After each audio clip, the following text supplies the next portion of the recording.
रुगानी कौमी हिमायत न्यूज़ से इस वक्त मौजूद हूँ UC10 नुसरत भुट्टो कॉलोनी में। और यहाँ पर ये ट्रैफिक की वीडियोज़ आप लोग देख सकते हैं कि किस तरह यहाँ पर ट्रैफिक जाम रहता है।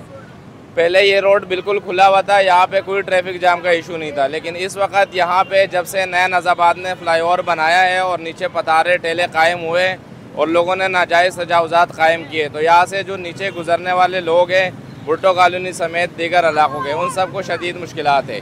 ये वीडियोज़ आप देख सकते हैं कि किस तरह से नया नज़ाबाद ने लोगों को मुश्किलात में डाला है।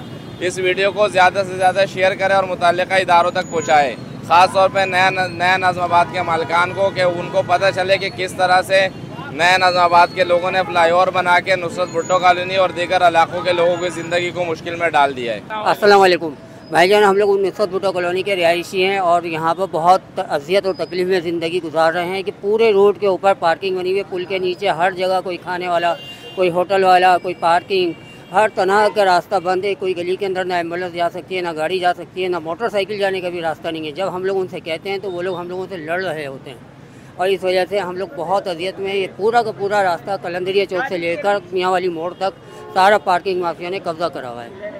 आप लोगों से गुजारिश है कि भाई जो हो सके इसके लिए हमारे ऊपर रहम करो, करम करो, ये काम करवा दो। अस्सलाम वालेकुम। ये भुट्टो के हालात है, ये ना यहाँ पे पानी आ रहा है, ना यहाँ पे गैस आ रहा है और यहाँ पे ट्रैफिक जाम है। यूनस बाबाद वालों ने खड्डे करे हुए हैं। हमें जो है ना मुश्किलात हो रहे हैं, सारे भुट्टो कॉलोनी वाले इन मसलों से परेशान हैं। मेहरबानी के साथ इस मसलों का निकाल। मसले हो रहे हैं यूनस बाबाद की वजह से हो रहे हैं। ये पुल बना है मेन रोड के नीचे, होटल वगैरह, इस वजह से जो है ना हमें मुश्किल हो रही है। बिल्कुल सब